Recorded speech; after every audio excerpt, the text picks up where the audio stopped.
In this video, we're headed to the 55th annual NSRA Street Rod Nationals in Louisville, Kentucky. Let's kick it off with one of my favorite cars on the property. This is a 37 Ford Coupe, and this thing sits so perfect. It's got a set of Halobrand magnesium wheels.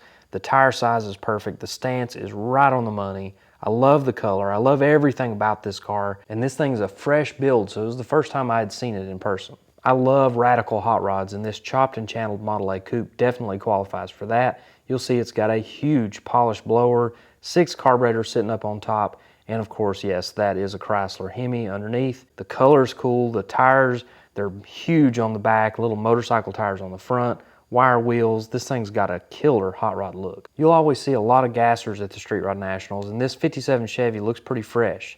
It's a 210 two-door sedan. It's got some pretty slick paint on it with some cool stripes and 396 lettering. Inside there's a roll bar, gold metal flake steering wheel, and some diamond interior, and it's sitting on a set of rocket wheels. While that Chevy gasser was really cool, this Ford Falcon looks like it's ready for some action. It's got tinted Lexan. It's a little rough around the edges. You can see the lettering is a little rougher than what we might have seen on that Chevy, but this thing looks like it would get down and have some fun. It's got Kragers on it, a little scoop sticking out, fender well headers, and a moon tank up front. Old school vans are definitely in style, and this highly customized Ford Econoline van got a lot of attention right inside the vendor building. This thing has custom candy paint, lots of stripes. It's sitting low over a set of Kragers and raised white letter tires. It's got a lot of neat tricks inside and out. Here's another wild one from the Builder Showcase. Now, it's a little more high-end than my normal taste, but it strikes a chord with me because this started as a Henry J.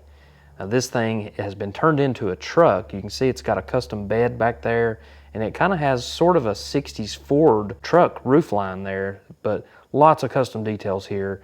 Lots of custom body work, custom metal work. All the trim work on this car is custom. None of this stuff is Henry J parts. And of course, you look inside and none of this is Henry J either. Custom leather interior, definitely a wild creation. Here's a bit more traditional hot rod. This is a 32 Ford Cabriolet that's owned by Brandon Good. And you'll see right here, this thing has got a killer flathead Ford V8.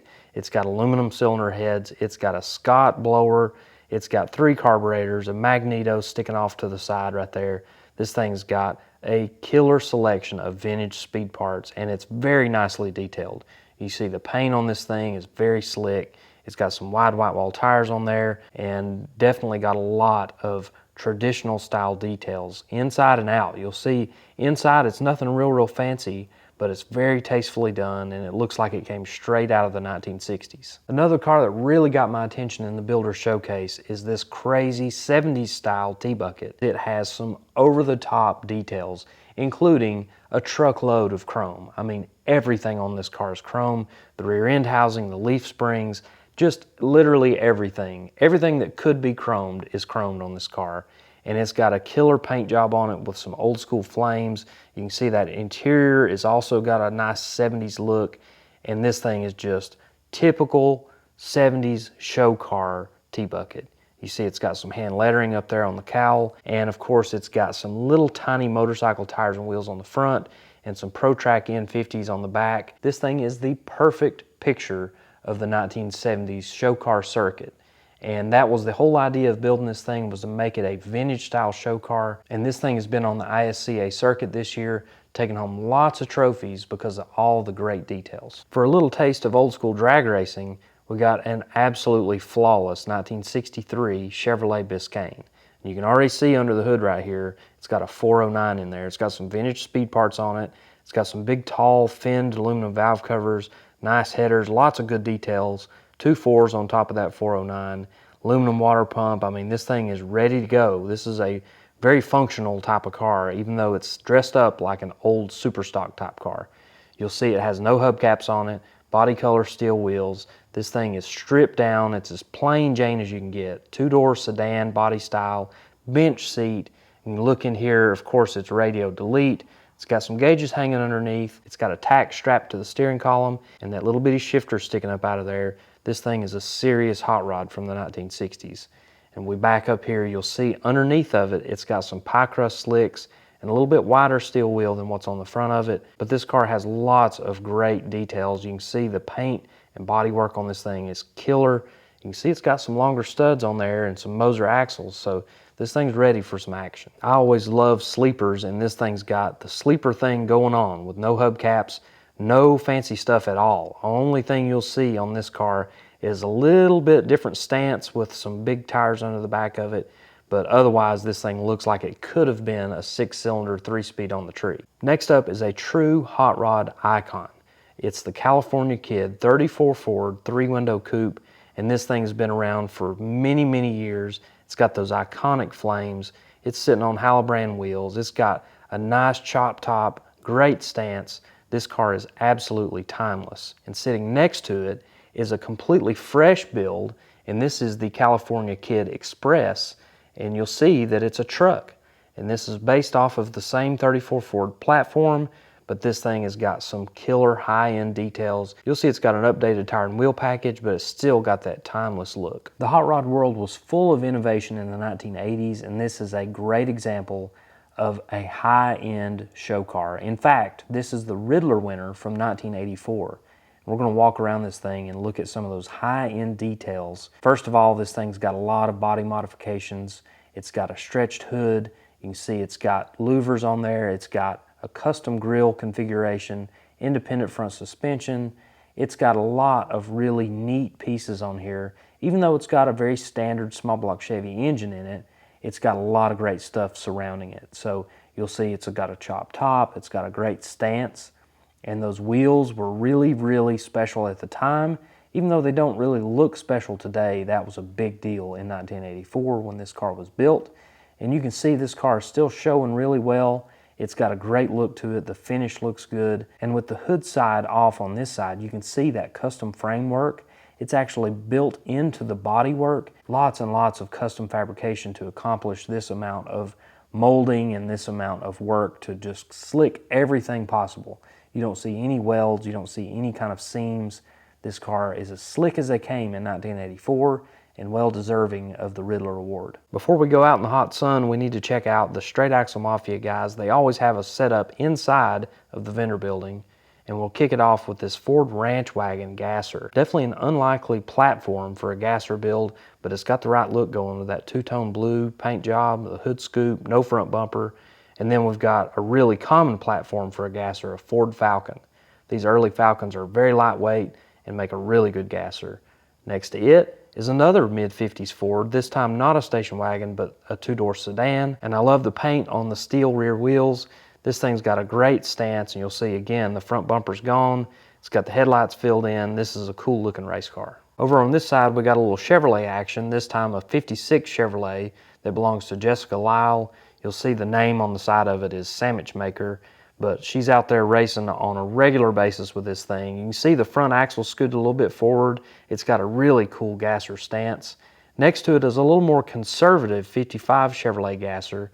You'll see no trim on the side of it, two-door sedan body style. This one sits a little lower to the ground, but you can see it's still got radius wheel wells on the back, fender well headers, and some cool 5-spoke wheels. Now let's head out back to the swap meet, and we're going to get things started with this flathead Ford intake manifold.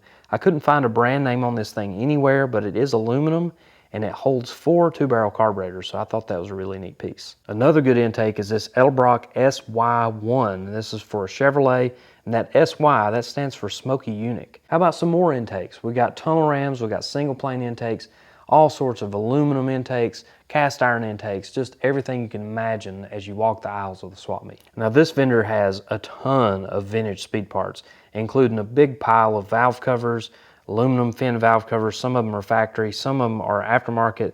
Lots of good stuff here for Chevrolet, Ford, Mopar, just a little bit of everything.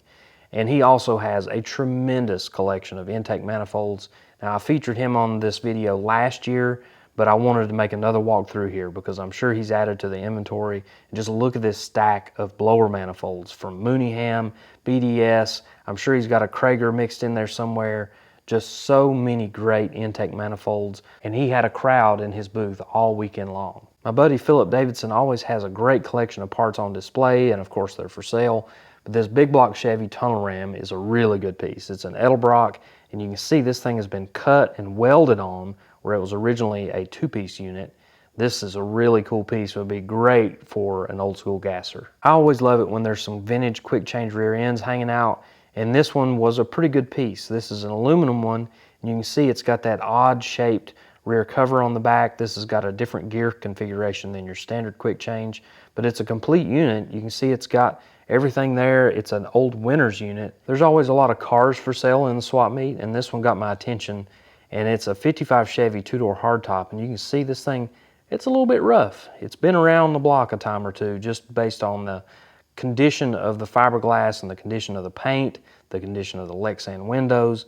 This thing's been around a while, but definitely a cool 80s type drag car. Got the snorkel scoop, got the center lines, and a low stance, so it's got some potential. I'm a tire and wheel guy, so I always get excited when I see some Firestone dirt track tires, especially when they're originals and not the reproductions. Here's some more tires and wheels that got my attention. Another set of Firestones. You can see these are the Super Sport GP. So these are Grand Prix style tires. You can see the odd style sizing, 550, 12, 20, 15. And these things are very wide with a short sidewall, and they're mounted to a set of very crusty and oxidized magnesium wheels. These things are absolutely killer, extremely rare combination, and they look to be in really good shape. I think those wheels will clean up good. They just look a little rough due to the oxidation. Here's another quick change rear end, and this one looks to be magnesium. And this one's got some Halobrand pieces on it, and you can see it's got an inboard disc brake. So I'm not really sure exactly the application here. I'm assuming some type of dirt track car, but it was a really neat piece. By far, my favorite piece in the whole swap meet was this vintage McCullough Supercharger. Now this was produced way before McCullough Superchargers got their brand recognition on 57 Fords and Studebakers and things like that. You'll see this is mounted to a flathead Ford intake, and it's got one little carburetor on it. So definitely not a lot of fuel delivery here. You can see it's got 5 grooves for V-belts. It is a super cool, super old school piece of drag racing and hot rodding history. The owner was asking $6,500 for this thing, and that included the matching water pumps and lower pulley.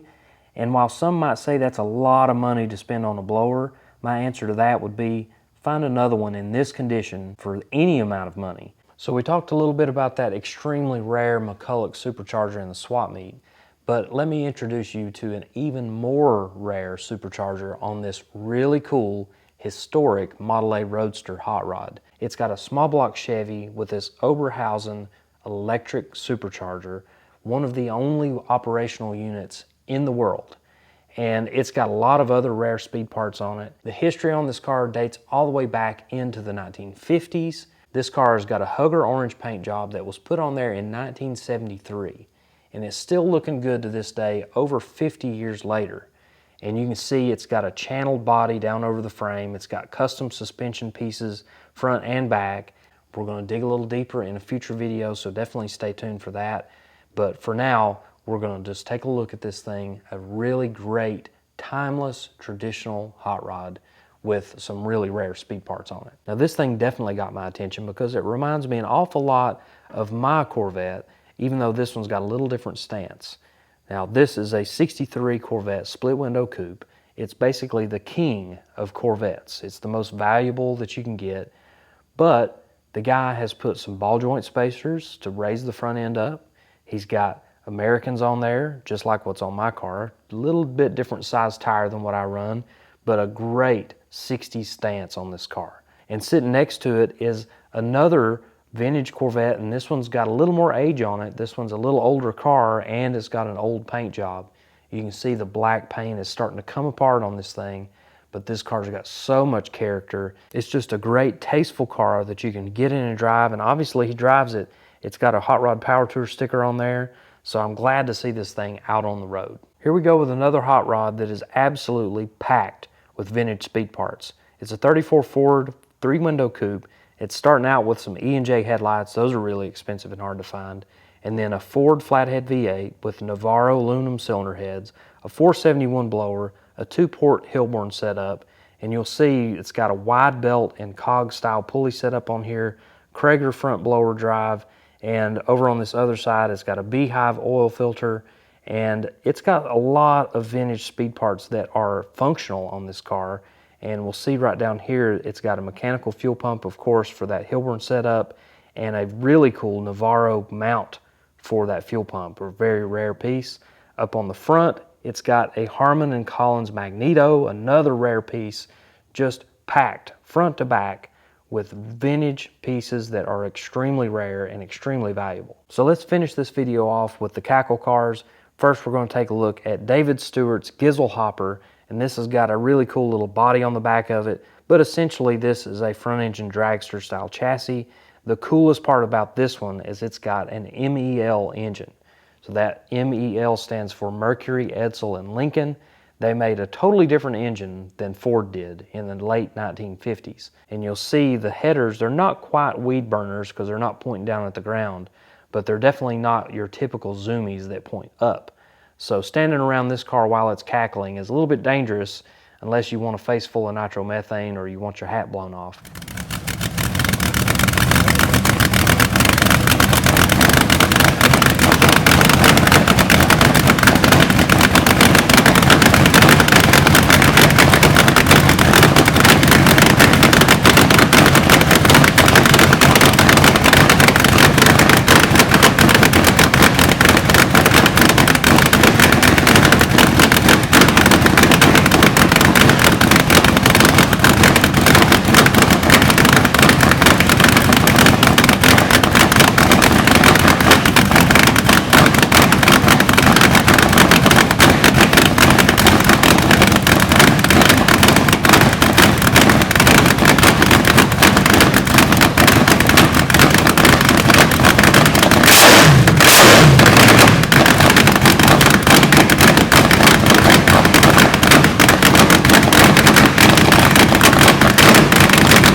Next is the dragster of John Jones, and this one's got a really special engine. This is a 427 Cammer from the Ford camp, and this thing's got a polished blower and an Enderley style injector hat on it.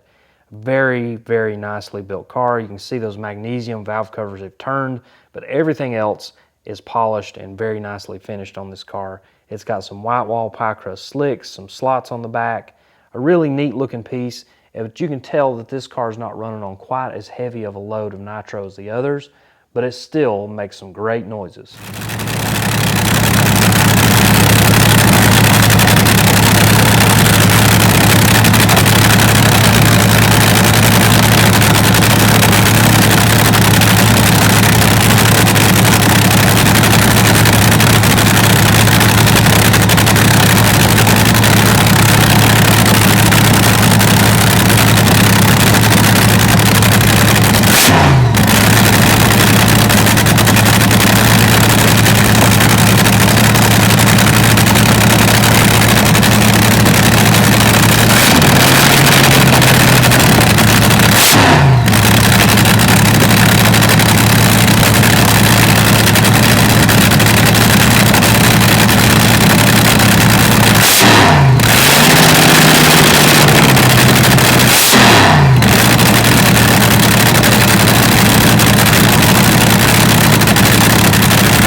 finally, the king of the cackle, the Nitro Syndicate front engine dragster. This thing has got a heavy load of nitromethane in the tank, and it's got a killer 392 based Hemi engine. This thing will absolutely rattle your brain.